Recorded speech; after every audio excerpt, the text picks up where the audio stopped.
On t'a déjà dit que tu exagères avec Dieu. Dans la vidéo d'aujourd'hui, nous allons parler de ce thème. Si tu veux en savoir plus, alors reste scotché.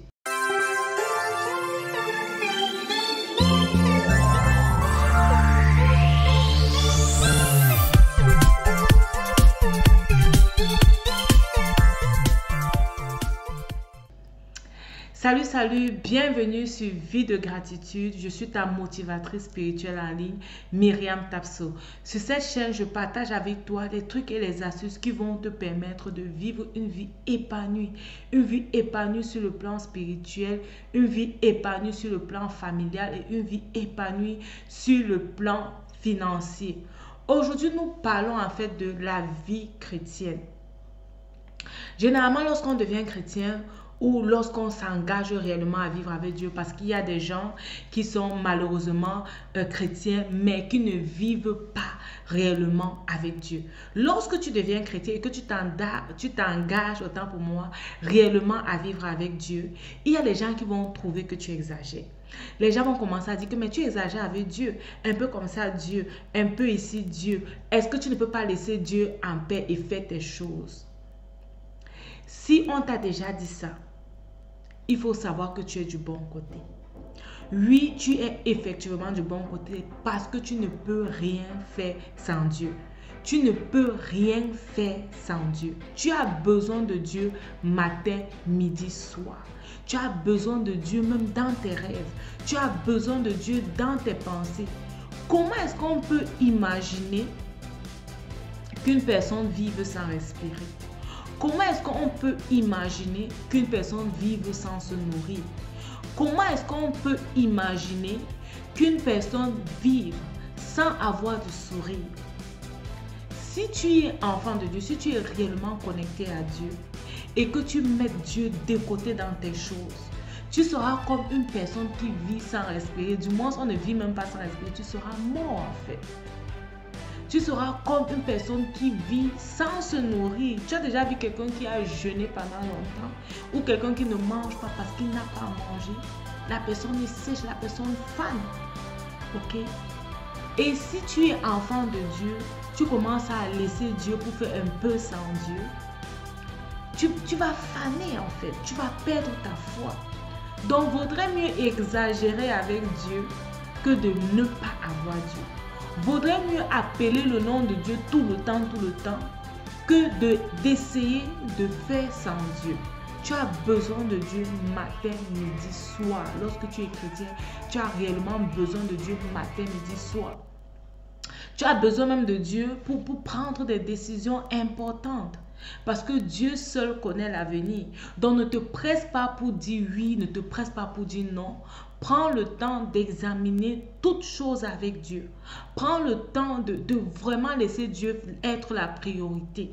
Quand on dit que Dieu est la priorité, ce n'est pas seulement dire Dieu, ok? Ce n'est pas seulement dire que on est chrétien. Mais c'est réellement prendre l'autorisation de Dieu ou alors consulter Dieu dans tous les détails de sa vie. Que ce soit pour le choix d'un conjoint, que ce soit pour le travail, que ce soit pour l'éducation que tu vas donner aux enfants, même pour la nourriture que tu vas manger, même si tu vas aller à un événement ou pas. Tu as réellement besoin de consulter Dieu et d'avoir la volonté de Dieu. Lorsque tu lis l'Ancien Testament, tu te rends compte que le peuple de Dieu le consultait à chaque moment. À chaque moment, mais nous les chrétiens aujourd'hui, nous sommes devenus paresseux, nous sommes devenus passifs, nous sommes devenus négligents. On sait que Dieu est en nous et parce qu'il est en nous, on peut vivre notre vie sans lui. Il est là, mais il ne t'oblige pas pour t'accompagner. Il est là, mais il ne t'oblige pas pour prendre des décisions. Il est là et il veut que tu le consultes. Donc, tu dois exagérer avec lui. Tu dois l'appeler à chaque moment. Tu dois le consulter à chaque moment. Tu dois lui donner la priorité. La priorité dans ce que tu fais. La priorité dans ce que tu penses. Même dans tes distractions. Lorsqu'on devient chrétien, on ne se distrait plus n'importe comment. Dans la précédente vidéo, la dernière vidéo, je t'ai parlé de ta compagnie. En tant que chrétien, si tu n'as pas écouté cette vidéo, je t'encourage à l'écouter. lorsque tu deviens enfant de Dieu, tu ne te promènes plus sur les réseaux sociaux et tu fais du n'importe quoi. Est-ce que Dieu est avec toi en ce moment-là?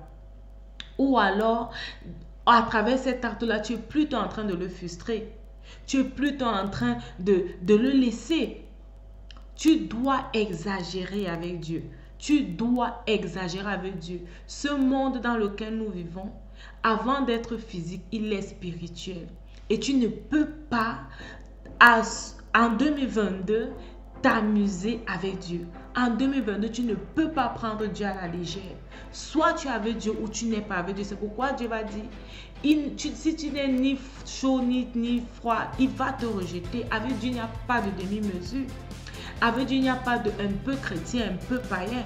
Soit tu es chrétien ou alors tu es païen. Tu dois décider. Tu dois décider et lorsque tu as pris ta décision, tu dois aller pleinement dans cette décision, s'il te plaît. Tu dois aller pleinement dans cette décision. Donc ne faisons plus semblant dans notre vie chrétienne où ne laissons plus les gens nous refroidir dans notre foi, nous refroidir dans notre élan d'enfant de Dieu parce qu'ils trouvent qu'on exagère. Tu exagères et puis quoi? Tu exagères et puis quoi? Tu dois aimer Dieu. Fais de Dieu la priorité. Et un peu comme ça, Dieu doit être dans ta bouche. Ok? Un peu comme ça, tu dois l'appeler. Un peu comme ça, tu dois le consulter. Un peu comme ça, tu dois demander son avis. Et tu connais sa volonté, tu dois marcher dans cette volonté-là. Sinon, Dieu ne va plus te révéler sa volonté. Ok? Ou bien tu seras confuse à l'idée de savoir est-ce que ça c'est la volonté de Dieu ou pas. Parce que si Dieu te montre sa volonté et que tu fais toujours autre chose, après tu seras confuse. Et même après, Dieu ne va plus te montrer sa volonté. Donc, en tant que chrétien, tu dois aimer Dieu. Tu dois être passionné de Dieu. Et tu dois mettre Dieu dans tout ce que tu fais.